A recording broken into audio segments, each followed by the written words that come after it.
Here we go again with another episode of Happiness, Joy, and Transformation. I have with me in this episode, Benita. Now, she has started our program because of the generous sponsorship of one of our success stories who remains anonymous, who generously allowed several members of our community to get free help and free entry into our support and program. Now, Benita was a recipient, and today she's going to share with us how much she has achieved in just the few months since she began. She takes prednisone, and she's also on methotrexate. We're going to learn about how those drugs have shifted, if at all, and we're also going to learn about her symptom improvements and the effect that it's had on her family. She's given me a couple of little snippets of what that looks like, and it's really heartwarming. She's also got several tips about things that she does, that she emphasizes, that really helps her in addition to just doing the program that we know. And therefore, it's going to be a great conversation. Benita, thank you so much for being with me today. Oh, thank you for having me. It's my pleasure. So I've set this up. You give us this sort of summary now of maybe a few months ago and your feeling and how your day looked compared to how your day looks now. Yeah, sure. So back in May, June, July, I was very, very sick. I'd had rheumatoid arthritis for 11 and a half years. And I think I hit rock bottom earlier this year. Actually, I noticed an association with my third Pfizer vaccination. I would be in a hot bath in the morning trying to warm up my joints and my hands so that I could move for the morning. I was sleeping 10, 11 hours at night and also feeling very tired and lethargic and needing to have naps during the day. I've got 2 children at school and they're very active, and my husband's been very, very supportive. I was on 10 milligrams of cortisone. I was actually on 15 milligrams of cortisone earlier this year. So I got down to 10, but it was very painful.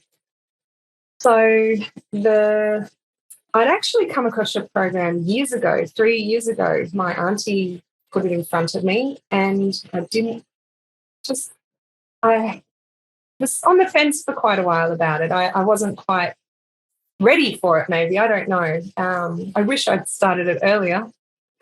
But anyway, sometimes these things appear back in your life for a good reason, and it was the right time. So I was unable to use my hands very much at all. I had immense swelling in my wrists, so I couldn't even push the car door open. Driving with a steering wheel was painful. I wasn't able to cook or clean or help my husband. He did all the kids' lunches, dinners, washing up, everything. I couldn't wipe a bench. I couldn't pull my socks on. My kids helped me get dressed in the morning. Husband put the bra on.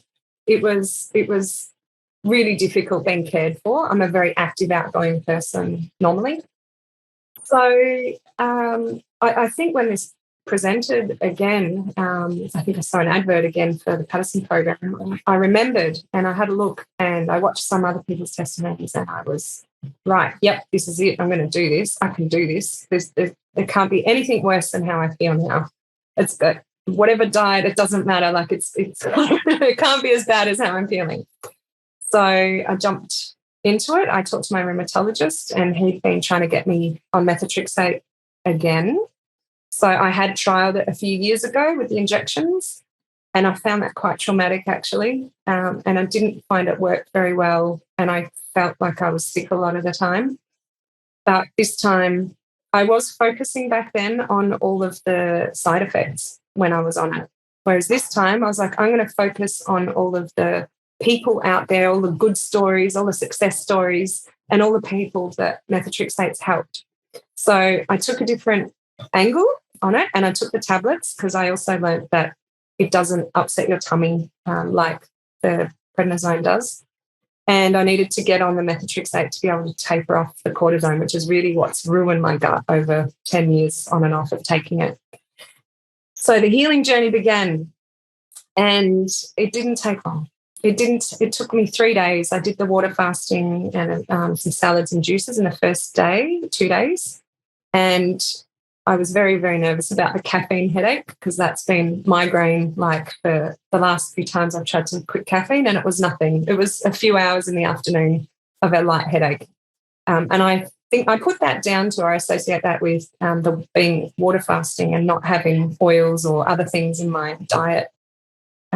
So that was a smooth transition. And I just could not believe how I woke up on that third and fourth day.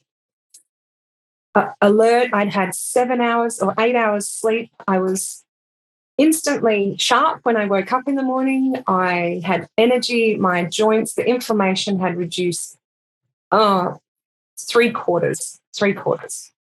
And yeah, I was just so excited to be alive again. I was jumping around and doing things, and this was it. I was sold. I was like, there's nothing that tastes as good as how I feel right now. So I was sold with just the first 4 days.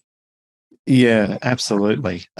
Now, how was the timing on the methotrexate? Because when you just told that story, it sounded like you took the methotrexate and then you started the program at the same time. And for people who don't know the details of methotrexate, which tends to take 4 weeks before it actually starts working, can you just clarify some timings there? Yeah, sure. So I actually started the program right about when I started the methotrexate. Like maybe I started the methotrexate a week later. So it definitely wasn't in my system and it wasn't working yet. So I also didn't want to start methotrexate to see if the program was working, which was just, I tried everything natural under the sun. I've seen so many people, spiritual people, naturopaths, kinesiologists, reflexologists, all different natural, herbologists. So I've been trying a natural healing for a lot of the last decade. And that's why I was a bit nervous about trying the methotrexate again. But I think I actually even wrote you an email and said, look, I want to get off the prednisone. And you said, I agree with your rheumatologist. The methotrexate's how to do that. And it doesn't upset the gut like the prednisone does. So I started the methotrexate. It did take 2 months for it to kick in for me. It was more like the 6-8 week mark before I started to notice a difference with my inflammation, even though I was on the program, the Paddison Program, a reduction again in my inflammation from I think, the methotrexate, and still really struggling to get off. I was on 10 milligrams of cortisone when I started, and now I'm on 6.5. And I'm really struggling going down. It's half at a time, once maybe every week or fortnight. So they bumped me up to 25 milligrams of methotrexate about 3 weeks ago. I haven't got the effect of that yet, but yeah, that my plan is to get rid of all the prednisone and heal my gut, and then taper off the methotrexate as much as I can. Which is the strategy that I suggest to people. And so it makes sense. And I remember our conversation, and it's something that I find myself repeating over and over again to many people who enter into our coaching platforms, and they say, hey, I'm only on prednisone, and so I just want to get off the prednisone. And first question I say, well, what's the dosage? Because if it's over 5 milligram and they've been on 5 milligram or more for a long time, then saying, hey, I'm only on prednisone, it's only 10 milligram a day, and I just want to get off that, then that is one giant mountain. So much bigger than I thought. And I think as well, because early days, like in the early onset of rheumatoid arthritis, I was able to lower my cortisone. My rheumatologist said, if you want babies, have them early. So I found out I had rheumatoid arthritis a few weeks before my wedding. And he said, we're going to put you on some hard drugs and you want to have your babies early. So we did that. And I was able to get off the cortisone, I think a year after my diagnosis, to be able to get pregnant. So I'd had it out of my system for my first child. Second child, which was almost, it was 2 years later, I think 2 and a bit years later, I got pregnant again. after the birth of my first child, and I wasn't able to get below. I was close to 5, might have been 2.5 to 5 milligrams while I was pregnant with him. And it gets harder and harder to get off it. I know. Yeah. So this is let's talk about this, because it's something that comes up all the time. Again, with like coaching clients. So people who are in this position, we've got to let's sort of interrupt our conversation about you for a moment and talk about strategies of steroid elimination. And I will look at the time here, because sometimes I spend 20 minutes doing this and I just want to try and do this in 3. Okay, so first of all, if it's your only drug and it's above 5 milligram and you've been on it for a while, it's almost certain that you're going to have to switch out. Not switch, you're going to need a substitution like the methotrexate, and then be able to taper the methotrexate in the future if you do everything that I recommend. Okay? Yeah, and that was hard for me to get my head around. Like, it took me a while to realize that, but I 100% agree with that now, having experienced it. Yeah, and it's hard because we think of prednisone as like just basically a stronger painkiller. It's not at all just like a stronger painkiller. It affects us on so many levels, and all of them in negative ways, except for the way that we focus on when we take it, which is the pain relief. And so, it doesn't matter who you talk to, everyone agrees, including the American Guidelines of Rheumatology, based in 2021, updated, that says steroid use should be the shortest possible time at the lowest possible doses, coming from the rheumatologist experts who come up with the guidelines, right? So this is what we're dealing with. So if we're below 5 milligram, there is a chance that if it's the only drug below 5 milligram, there's a chance that doing everything inside the Paddison program, not just the diet, but all the other aspects to it, then you have a chance of maybe coming off the prednisone without too much pain increase, so that it's you sort of get over that pain bump and then try and get the pain down a little further in the subsequent months. So it's possible. It's still hard. I have someone who I'm working with right now, week in, week out, on our breakthrough coaching, and she is slowly tapering down her 5 milligram. She started on 5. We're getting at a 0. But if she had started on 10, I would have said, honey, you're going to need another drug to help you to make this happen. So that's the conversation we had. Let's leave the prednisone strategy stuff there. There's a lot more to it. Potassium intake's crucial. Exercise is crucial.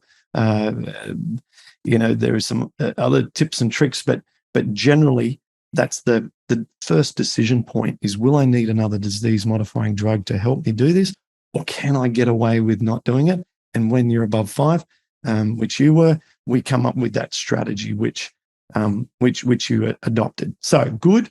Now, those early changes when you were seeing this, had you felt anything before that had given you this kind of sudden, immediate relief to that extent? No. Not at all. Not to that extent. I had, after my son was born, my second child, I think a few months later, 6 months later, I started an anti-candida diet, which I found I was very successful in it, and I actually got off all my cortisone drugs for about 10 months until Christmas time. Then I started to drink, and then I started to have, the treats, and the sugar snuck back in. And then it was over. And once it hit over, I got back onto the cortisone, unfortunately. But that was great. But it didn't have. It was earlier on as well. Like, I find, if you're lucky, if you get this early on, like if you get this in the first 2 or 3 years that you have your onset of rheumatoid arthritis, you're so much better to recover from it, and it's so much easier than post that. And I say to anyone, if you can start this program within the first year or 2 of your onset, you will be in such a better position to beat this disease and to have it in remission. So do it if you can, which you can, because if I can do it, I love my food. I'm a sugar addict. And there's nothing I'm addicted to in this world but sugar. So, but I found it in the Paddison program. I didn't have sugar cravings. Normally I'd have a real hankering for that sweet thing in the evening. It didn't happen. I'd only just realized. Whereas when I did the anti-candida diet, I definitely had, this detoxification and all the toxins are coming out and that candida's saying, give me sugar, feed me. Actually, that was really smooth. I only just realised that, as well as the caffeine headache not being in my brain. Yeah, I was just about to add that to the caffeine. Yeah, so there was no sort of sharp edges. No, it was just magic overnight. Like fairy godmother had come in my room, sprinkled something on me while I was sleeping, and I woke up not an old bee, not my old self, but a newborn person that had all these new possibilities and new dreams and hopes, and just the excitement, just gave me so much energy.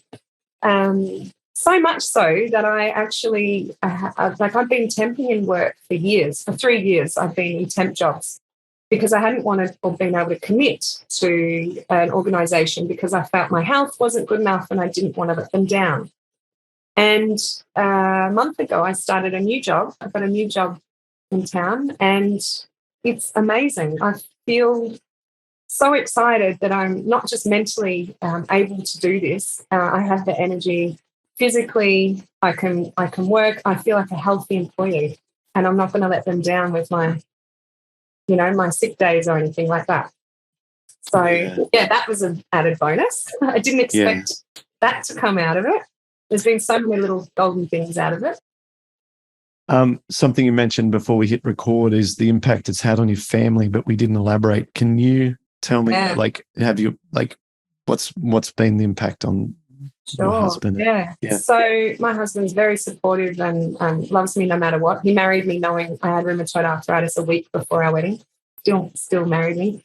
But it was a simple thing. I think it was on day 4 of the program, and I just opened the bin, grabbed the rubbish out and ran it down to the outside bin. I ran back up the stairs and put the liner in, and he just stood there looking at me and just started sobbing.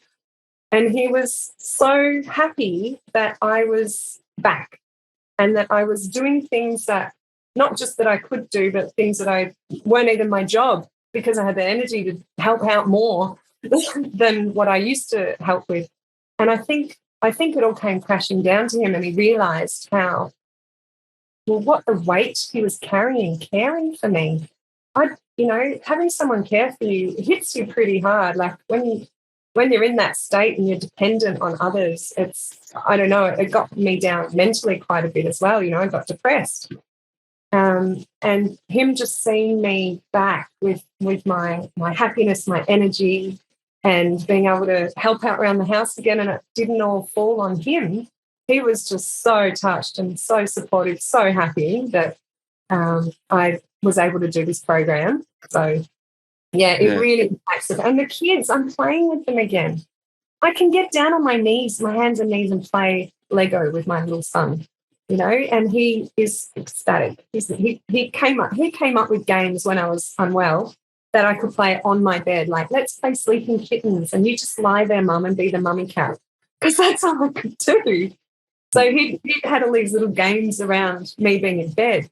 And now we get to go out, we kick the ball, I take them to the park, and they can go on their scooters. And it's just like, they've got a different mum, which is how it should be. It should be like this. So, it's given me back my motherhood, my partnership, so many things. I can work again, be a better wife, not a better wife. That sounds bad. I can be supportive again in the home. It's just absolutely transformed my life in such a short amount of time. Like I've only been on the program 2.5 months. So going strong. No doubt about it. And wow, okay, that's tremendous. So let's talk about some tips and things, and we can also talk about your risks, because I always like sort of troubleshooting on these calls where time permits. So we can talk about some things you can do for your wrists. We can talk about your plan to get off the rest of that steroid. And I want to talk about any other sort of things that you're doing, of which there's a few things you mentioned to me that we can talk about shortly as well that you're doing, and then in addition to the program, and then I also want to talk about some things, the aspects of the program that you think are most crucial.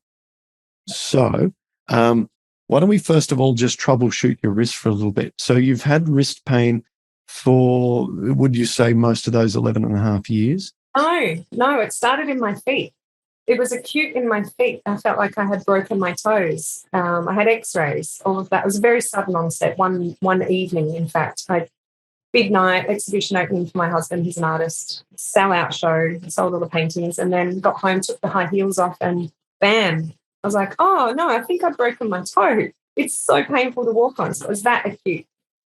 Anyway, over time, it mainly was in my feet, in my hands, my fingers a little bit, and the base of my fingers. But the wrists only just started maybe 8 months ago. It just started a year.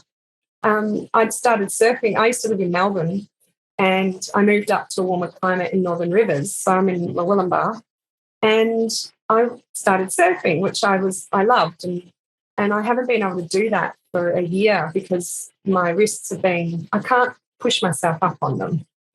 And I don't understand how it works, but my pain has moved through my body. I haven't, my knee, at the bad points, it's all the main joints, the knees, the elbows, the shoulders. 3 months ago, I couldn't lift my arms up like this. It was almost like bursitis, or they weren't sure what it was, or the rotator cuff. I couldn't lift my arms up. Driving, I couldn't dress myself properly. And the Paddison Program helped. And then, like, within a week, I went back to my physio, and she'd given me a plan. She's like, maybe in 4 months, you'll have 80% movement back. You'll be able to lift them. And I was doing her exercises. But after a week of being on your program, I went in there and I was like standing there like this. And she's like, what are you doing? And I'm like, look, my hands, look. She could not believe it. She's like, okay, the what? What are you on? The pad. Okay. So, I'm spreading the word for any of their other clients that might. That's so funny. She was so funny. She couldn't believe it. And neither could I. I was so proud of myself for being able to lift my arms up. So yeah. Well, when inflammation is the main sort of cause, then it's hard for the physios to, when it's autoimmune and it's inflammation driven restriction, very hard to work that down just through physical therapy. You just got so much against you if that's your only mechanism. So, well, the movement around is not uncommon. It's actually, I like it because it gives you that relief in some joints that have had massive exposure because that's damage. So it's sharing that inflammation and therefore the potential joint degradation across a spectrum of joints, and therefore overall each one can take a little hit and maybe not cause that much damage, right? So it's and the way that I keep an eye on whether or not it's actually just a sharing and not an increase is just through the blood tests of CRP and SED rate. But if you've noticed it coming out of other joints and then sort of repositioning itself into the wrist and out of knees and feet and fingers, then there's a good chance that it's either at the same level or less, especially out of the knees. C-reactive protein is really elevated when knees are impacted, just due to the sheer volume of joint space that the inflammation occupies. So you can have a whole set of fingers, knuckles inflamed, and have less CRP than someone who only has it in the knee. And then one knee is highly inflamed, and that then could be C-reactive protein of 30, 40, 50. And then the person with the fingers can be just maybe a 10 or 15. So I would check that and just make sure that's trending either at the same level or less. And then what I find, and I speak a lot from personal experience, and the feedback that I get from encouraging others to do things and then getting their results back is that repetitions are a reliable way of getting relief through any joint, and that's just movement. So with wrists, what I used to do is just dangle them, stand up, bend over at the waist, and just dangle them back and forth hundreds of times. You can do 100 reps in under a minute. And so to do 1,000, 2,000 in a day is not unreasonable. In fact, it's recommended. And so that's like the no-brainer. Step one, reps through joints that hurt because there's no resistance and it's just movement, right? We know there's a subtle anti-inflammatory effect associated with synovial movement and compression in the joint. So we do that. The second thing we want to do is just build strength around that affected joint through every possible way. And with the wrist, I actually find that not directly trying to work on the wrist works best. And what I mean by that is anything that involves using the arms in a complete and a functional strength activity positively impacts the wrist. So this could be keeping the wrist straight, by the way, for these exercises, some shoulder presses or some rowing machine type of exercises. I like anything, I like those best, anything where there is a dislocation mechanism happening at the joint, where the joints are being pulled apart and your soft tissue holds the joint together, ligaments, tendons. And the reason I like that is because there's no force into the joint on the wrist. And so you're nodding a lot as if you've experimented and heard this information before and tried these things. No. Okay. Well, there's great opportunity. I'm hating it because I do a reformer Pilates, and that's a lot of like the rowing sort of machine with the pulleys and the weight of yourself. And I find when I actually went to Pilates last week and just within the first 5 minutes left in tears because I couldn't. Were you ever bent at the wrist as if you were putting your hands down to push yourself up off the floor in a downward dog or no? I used to be able to do that. No, they don't do that.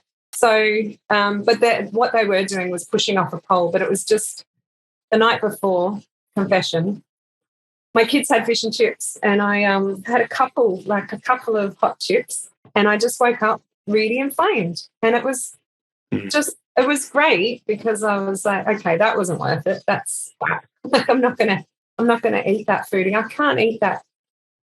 I didn't expect it to be so instantly. Like yeah.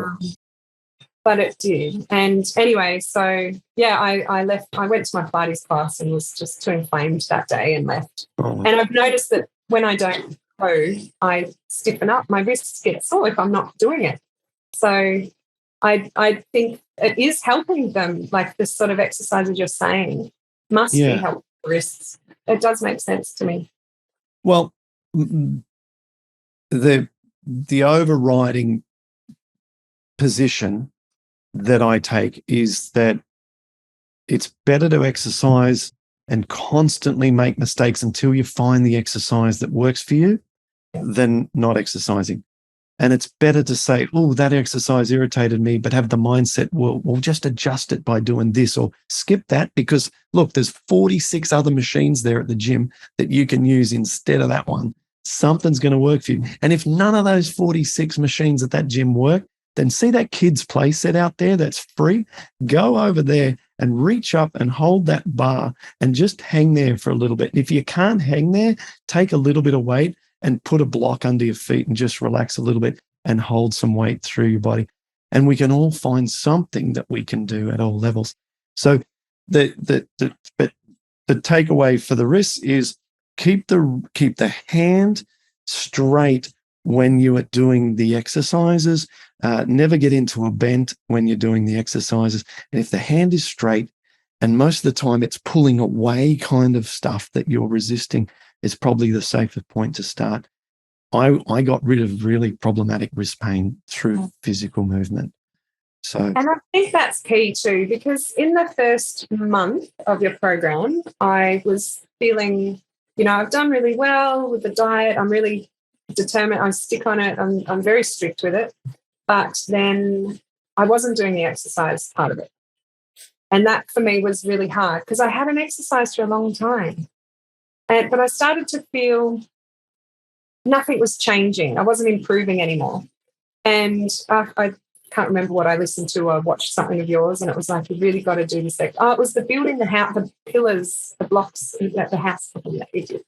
And the exercise, I was like, okay, B, come on, just book into some classes and start doing it. We don't have Bikram yoga near me. I have to travel quite far.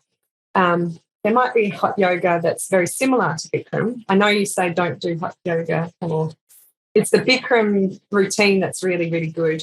Safe. It's just the Bikram routine is safe. There's no postures that I'm worried about people doing that can irritate exactly the wrists. In fact, the wrists are the most sort of dicky, like most problematic in yoga. And so, I just say, like, Bikram, I know it's safe, and that's why it's one of the recommended. Yeah. But until I was exercising, I was stagnant. Like, I was doing the diet, but not so much the exercise. And the more I exercise, the more amazing I felt, and it's snowballed. So, really got to exercise as well, guys. You can't just do the diet, which is another line. Wonderful. Well, let's transition now into those extra tips here. You mentioned that you do. You get some assistance with a practitioner who works on the back of your neck, or is it the lower cranium? Tell us what that is. Yeah, sure. It's craniosacral work. So a lot of osteos, I think they all have to be trained in it. And it's basically, I understand, and don't quote me, but something to do with the spinal fluid and the pattern that it's in. It's got to be flowing properly. And they help get it back into the right flow when it's out, because when it's out, it can cause all kinds of structural problems. So I've always, I found a great osteo in Melbourne that did craniosacral, and I responded really well to it with my arthritis. So when I moved up here, I found an amazing craniosacral guy, Michael, and he really, really calms down my whole system. It's grounding. My inflammation really reduces overnight. And I just find that great relief. I don't have to do it that often either. The other thing I've discovered is quercetin. How do you say it? Quercetin. Quercetin. So my kinesiologist gave me a liposomal quercetin with vitamin D3 and zinc. And it's incredible. It's liquid. It's delicious. And I noticed that with a combination with the craniosacral, my wrists were, from being about 7 or 8 on the pain scale, probably 7, down to 3 overnight. So they're great tips. Let me just jump in there and just put some science around that. Yeah. Quercetin, which is also sometimes pronounced quercetin by our friends in North America, is something that Dr. Michael Clapper recommends to his RA patients. And Dr. Michael Clapper is, an esteemed doctor, recipient of tremendously high-profile plant-based awards in the medical community, and often is on our live calls for our members and offering services on that front. A beautiful man, lovely human being. He recommends quercetin as one of the very few supplements that he suggests for RA patients. And there is published evidence to suggest that it is helpful on the gut lining. And one of the ways that it's helpful is that it reduces oxidative stress. And oxidative stress is the theft of electrons from our own tissues by free radicals. And we all collectively, as a community of people with inflammatory arthritis, have a tremendous susceptibility to oxidative stress. So all of us are typically deficient in the key vitamins like vitamin C, vitamin E, which are both antioxidants, as well as intracellular antioxidants like glutathione and so forth. Well, quercetin is good at reducing the impact of cell death, which consequently happens from the theft of electrons from cells. And there's a few studies that I was just looking at last night coincidentally, because I didn't know you were going to mention this, but they're still on my screen at the moment. And so, yeah, I just pulled that up when you mentioned it just moments ago. And yeah, so the studies that there, look, quercetin, there's a lot of other antioxidants like quercetin. For me, it doesn't stand out as being the only one that we should invest all our time and energy into. For example, cacao, right? The precursor for commercial chocolate also has tremendous evidence and love around it regarding its antioxidant capacity and therefore anti-inflammatory capacity as well. And there are others, even green tea, ginkgo biloba, and all these other herbal options. There's tons, right? And so if one of them's working for you, then obviously go for it. But I just want people to be aware that, yes, it's got science. Yes, it's working for you. Yes, Dr. Clapper recommends it. Yes, I've taken it in the past. And there are also many, many more. So anything that's an antioxidant, jump on it. Beautiful, important. So thank you for giving me a few moments to put that one into a spectrum of our current knowledge. That's all right. Yeah, I can see myself being able to taper off my cortisone thanks to that. Wow. Okay. Otherwise, awesome. It would help, I think. So when you say that your confidence is higher to reduce the rest of the cortisone because of the quercetin supplement, how often are you taking it? And are you finding diminishing results like you get with pharmaceutical drugs if you take them all the time? I only just started. You just started? Yeah, I only just great. started a few days. So I just had a taper spoon at night. Yeah. Yeah, fantastic. It's new to me. And my kinesiologist said, you'll need this. It will really help you taper off your cortisone. Well, that's great. That's great. Well, can you give me an update on that inside Rheumatoid Support? Let me know how that's coming along, because we could put some further push behind this if it continues to help you get off the drug. Because people are always looking for extra ways to assist getting off that prednisone, and I need more tools in my toolkit to recommend people to. Well, have we missed anything, B? As I heard you refer to yourself earlier, B instead of Benita. B's my nickname. I don't know. Well, there's just from my notes here that I had to talk with that. You did do infrared sauna in the past. You weren't able to relocate the sauna when you moved, but did you find when you were doing the infrared sauna that it was helpful? It was another drug for me. I loved my sauna. I called it my hot box. I'd go in every second or third night. So I had a sunlight and far infrared sauna. And I did the research, and it was really important to get one that didn't have the toxic glues inside them as well, and make sure that the wood was really high quality, and where they were constructed was really important as well, if they had good inspectors. And anyway, so the sunlight I recommend, because I had really great results in them. And they're not the cheapest by any means, but you get what you pay for.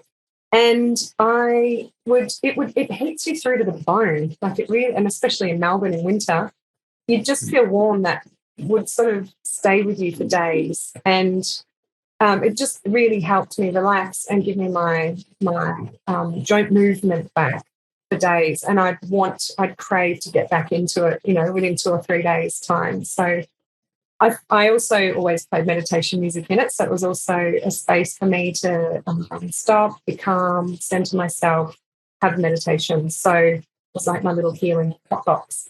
But yeah, I absolutely recommend, especially if you're in the cool places, to get if you can, far infrared sauna. You can also, there's a lot of places that you can go to now as like a spa place that have the saunas. So and you can buy like a 10-pack or whatever, and you just go in, they give you towels, you get out and put your clothes on. You don't have a shower, but they're all different. But I recommend if you can get yourself into the far infrared sauna, because that really does help you on a cellular level, I believe. That really helps with joint rejuvenation as well, cell rejuvenation. So, yeah, I love sauna. Wonderful. And I've got Finnish blood. I've got a Finnish background, so I grew up with them.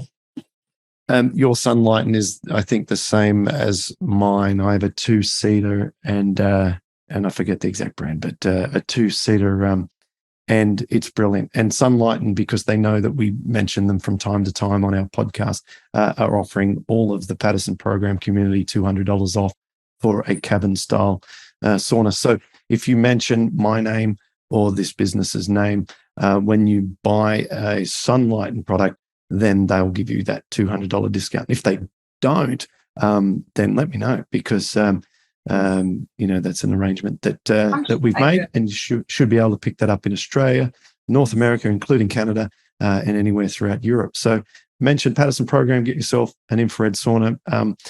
We had Sue talk about the benefits of an infrared sauna Sunlighten that she was on about 2 years ago on the podcast, and she just spoke so highly of it. It was incredible. So our community, we like that.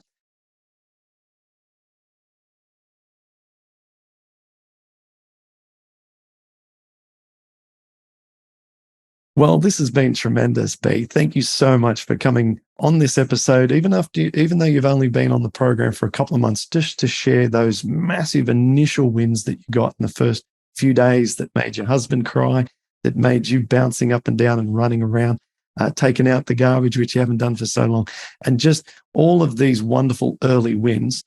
And also the strategy that you've shared with us about how you're going to get off the dreaded prednisone and therefore set yourself up for a better and safer future, and just inspiring us with your new journey. So thanks very much. Thank you, Clint, so much for putting this together. I can imagine it's a lot of work. You do an amazing job. So if you've just changed a couple of people, wow. But yeah, hopefully. I've given some useful information for other people out there too. Yes, thank you. And the last person we should thank is our mystery sponsor who enabled you to get involved with our, particularly our support group. Thank you to her. She's amazing. And she has indicated that potentially she might sponsor some more people in the future, which would just be generosity beyond words. So thanks to her. And B, thanks again. And thanks for listening or watching this podcast. We love you. Keep up your healing journey and happy healing. Bye for now. Bye.